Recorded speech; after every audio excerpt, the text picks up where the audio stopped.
From Montana's news leader, this is the MTN Noon News.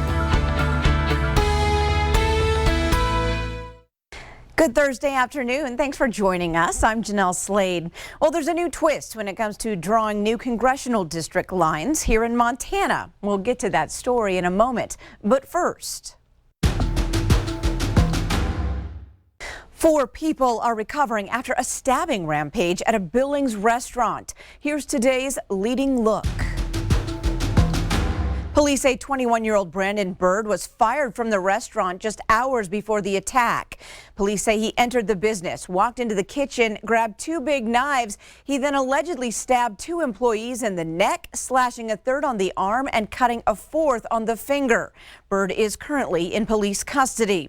Well, there's a new Democrat running for Montana's new congressional seat. Tom Winter hopes to be elected in 2022. He's a familiar face in Montana politics. Many may remember his campaign for Matt Rosendale's seat in 2020. He lost the Democratic primary to Kathleen Williams. A major agreement is expected at today's climate summit in Scotland. 19 countries plan to sign on to a deal to stop using public funds to pay for foreign fossil fuel projects by the end of 2022. Leaders are working to get more support before the initiatives launch today. Last year's avalanche season broke records for taking lives. 37 people died in the U.S. due to weak snowpack, and southwest Montana was no exception. The Gallatin Avalanche Center says there are more people in the backcountry than ever before. And that's today's leading look.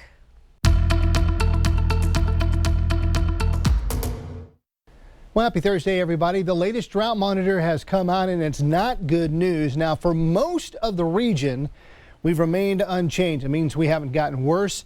We haven't gotten better. Now, we've seen some improvement in southwest Montana, southwest Beaverhead, eastern Flathead, also in western Glacier. But conditions have gotten drier in northern Marr County, most of Judith Basin, and eastern Cascade.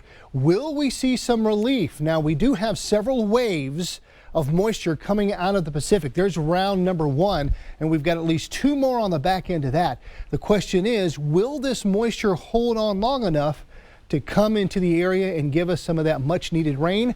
I'll let you know with the main forecast coming up here in just a bit.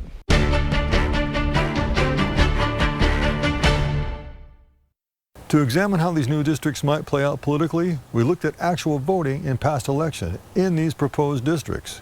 We didn't look at the 2020 results because that was an all-male election with record turnout and not likely to be repeated.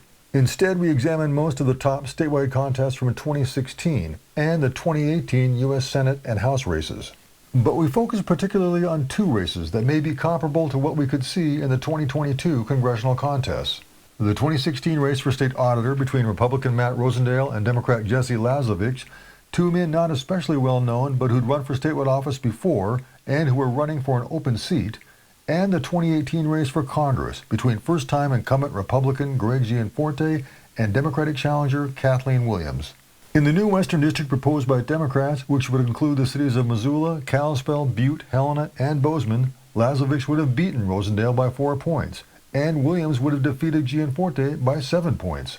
In the Western District proposed by Republicans, which keeps Bozeman in the Western District but places Helena and Lewis and Clark County in the Eastern District, Williams still would have beaten Gianforte by about 3 points, but Lazovich would have lost a squeaker to Rosendale by less than 700 votes. Democratic Governor Steve Bullock also would have won that GOP-drawn Western District in his 2016 re-election battle against Gianforte, and so would have U.S. Senator John Tester in his 2018 re-election race. But both men were popular incumbents, so using them as an example probably isn't a good measure of what may happen in a new open district. Jeff Essman, a Republican member of the commission drawing the districts, says the numbers show that Democrats can win in the GOP's proposed new Western District. Democratic Commission member Joe Lamson agrees Democrats have that shot, but that the district still leans Republican. He says the Democratic proposal makes it more of a toss-up, which he argues is better for everyone. In almost every race where we ran the numbers, Democrats fared better in the Democrats' proposed Western District by 2 to 3 points. We also found a notable difference between the proposals in the new Eastern Montana District. In the map advanced by Democrats, Republicans would have won by big margins in the Eastern District because more Democratic voters are kept in the Western District. In the GOP map, Republicans still win all the races we looked at in the Eastern District, but by smaller margins. For example, Bullock would have lost to Gianforte by only 2 points in 2016, and Tester would have lost to Matt Rosendale in the 2018 Senate race by only 3 points. Of course, we don't know yet which map will win out, or if a new map may emerge on Thursday. But whatever they decide, it has to be soon. The deadline is next week, and the 2022 campaigns are already underway. Reporting from Helena, Mike Dennison, MTN News.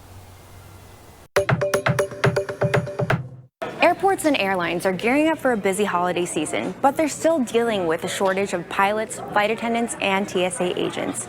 I'm here at the Billings Doubletree, where TSA held a mass recruiting event to help fill in those much-needed spots. Patience is the key word this holiday season as airlines across the nation work to hire more pilots and TSA agents. It's all due to the beginning of COVID and the airlines, people not flying, so the airlines were trying to reduce the number of pilots in order to save money. Airlines are struggling to keep up with the increased demand for travel, especially during a pandemic. I know when I came here 2 weeks ago that Delta had staffing shortages, and it took almost an hour to get the bags. And the problems are even worse once you leave Montana. They have encountered those elsewhere around the country at some of the larger airports. American Airlines has canceled more than 2,000 flights over the past several days. A few weeks ago, it was Southwest. Some are having more problems than others, but trying to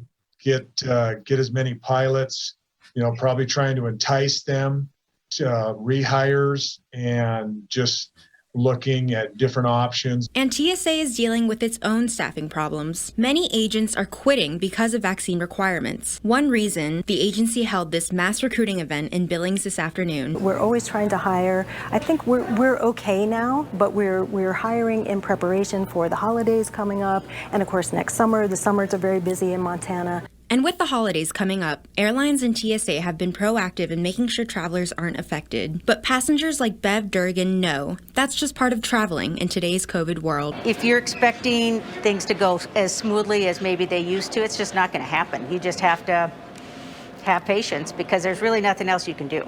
In Billings, Alina Howder, MTN News.